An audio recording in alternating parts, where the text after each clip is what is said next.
How do I deal with negativity? I don't. I couldn't give a damn. I couldn't care less what people think about me. It's absolutely irrelevant to me. And, you know, we have this idea that when we say something about someone, that we're saying something about someone, but we're not. Every time we open our mouths, we are saying something, making a statement about ourselves. And thus, those that ridicule or condemn me, having not even read a book, and when you question them, they haven't even got a clue what I'm saying, then they are, for me, making a statement about themselves, not me. The fact that they can, as most people do, construct their opinions of events and people, not based on information, not based on research, but based on, I don't know, what they base their opinions on. It's their, I would imagine it's their own opinion. I want to come back to... But that's the point though, Ian, and this is how people can be mass manipulated in terms of what they believe, because, you know, the few can't control the many physically. They can do that in a small area with you know, soldiers on the streets, but you cannot control a population of millions, or in global terms, billions, physically. You have to control the population by getting them to think and perceive themselves and the world and events in the way that suits you. It's a mind game, and if we don't break the cycle by doing our own research and asking questions rather than getting them off the peg from the mainstream media and the tabloid newspapers, then we're just babes in arms, not expressing our opinions, but just becoming a repeater of someone else's opinion. And in this way, those that manipulate that mass opinion control the perception and therefore the behavior of the population. And when you look at the world, it is full of repeaters. I mean, look at journalists. What are they doing? They're taking the official version of events and they're repeating it to the population. The population read it in the newspapers and repeat it to each other.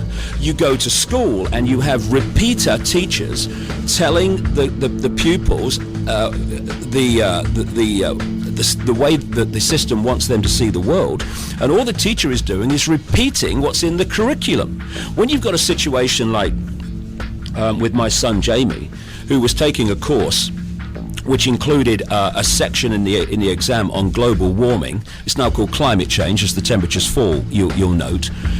He made the obvious point that any brain cell on active duty would see if they looked at the evidence, that the whole idea of climate change, human-caused climate change, is a scientific insanity. Even some of the advocates are now coming out and saying this. And when he said this to the teacher, that was his opinion. The teacher said, "Well, actually, I have some sympathy with the fact that global warming is a nonsense. But if you say that in your exam, you ain't going to pass, right?" So we have a repeater education system. We have doctors that repeat what they heard at medical school and repeat what the drug rep said when they came round to flog some more drugs. Wherever you look, you're looking at repeaters. And what I've been trying to do for 21 years is put other information into the public arena and say, actually, there's not one way the sun, I was going to say the news of the world, but thankfully I don't have to say that anymore, but it's trying to break this cycle of authority gives you a version of life, you believe it, and it becomes official history. I mean, you know, at one time, because it was the norm, people repeated the fact that the earth was flat and ridiculed anyone that said it was a sphere. And the same is going on now, daily, across the great swathe of subjects. I mean, North Africa. Someone said to me, "Ain't it great that Libya's free, now Gaddafi's gone?" Well, if they knew the real story, then they'd realise that Libya has been hijacked by a force that is behind NATO, that is actually in the process, and you can read it in my books some time ago, of picking off country after country after country by stimulating and engineering protests with agents provocateurs then condemning the sitting regime for, violence against protesters, and then sending the boys in. They've done that in Libya. They're going to do that in Syria. They'll do it in Jordan. They'll do it in Lebanon. They're going for Pakistan now, constantly bombing Pakistan with unmanned planes, which are actually being guided from a joystick near Las Vegas. It's just like a computer game to them, killing people, thousands of Pakistanis, and they want to go for Iran. But when you see the way that what is happening in North Africa and the Middle East portrayed in the media, then people believe it, and they're looking at things happening in the world, and they've got a certain view of it, which is simply a view that is repeating what they've been told to believe. And we have to break that cycle of information so that we can actually see what's really going on, as opposed, and this is the key, what we're told is going on, what we're told to believe, what we're told to perceive, what we're told to have the opinion about, and this is going on all the time. You see these journalists outside Westminster on the news, right? They go onto that bit of green, and they come out, and you'll notice this, Ian, because I was in journalism for a long, long time, and in the 1970s, there were still substantial interviews, and there were still interviews of some substance, of some length, with the people that needed to be questioned, the so-called representatives of the people. But what happens now on the TV news? The newsreader, who I tell you from experience of being in it, hasn't got a clue what's going on in the world, interviewing a reporter outside Westminster or somewhere else in Libya maybe, and he hasn't got a clue, because all he can tell the newsreader is what the authorities have told him, and they call it journalism. It's just repeating, and if this cycle's not broken, how the heck are we going to know what's going on in the world as opposed to what we're told to believe is going on?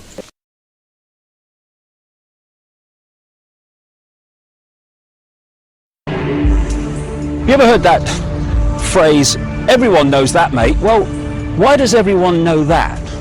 Well, it's because this system is controlled by what I call repeaters. They're people in the situations of power and influence who just repeat what someone else tells them. A doctor is repeating what they were told at medical school and what the drug companies tell them. You've got teachers who repeat what they learned in their exams and what they learned at teacher training college, and they repeat that to the next generation. And the great repeaters are what pass for journalists. This is that area outside Parliament where they stand there doing their pieces to camera, telling people what's going on. Here we have the crews waiting for the journalists to come across from Westminster and stand there and tell them what's happening in the world. The fact is, they don't know what's happening. They know nothing. So this is what they should be saying if they were telling the truth. Now over to Westminster for the latest news from David Icke. Thank you. Well, I've got to be honest, mate, I haven't got a clue what's going on. I tell you what my job is, right? I wear a dark suit, not normally, but you know, I'm playing here. And I'm come over from there, and I tell you what they've told me is going on. And I deliver it as if I know what's going on and it's really true. I've got a clue if it's true. But they tell me, and they wouldn't lie, would they? I mean, would Tony Blair lie about what's really happening? Would George Bush, please? I'm a journalist, trust me. And so, what we call news, what you get paid a lot of money for reading Autocue about, is merely propaganda that they have told me and I tell you. David Icke, BBC, ITN, CNN, CBS, Sky News, Westminster. Maar volgens de Britse verkeersdienst heeft het ongeluk van gisteravond niets te maken met de verkeersveiligheid. I will not accept that it's a highly dangerous road. The road, obviously like other roads, gives cause for concern when accidents do occur. So as soon as that work is finished, the Central Reserve safety fencing will go ahead. Perfect example. De Britse verkeersdienst gaat nu wel een onderzoek instellen naar de verkeersveiligheid.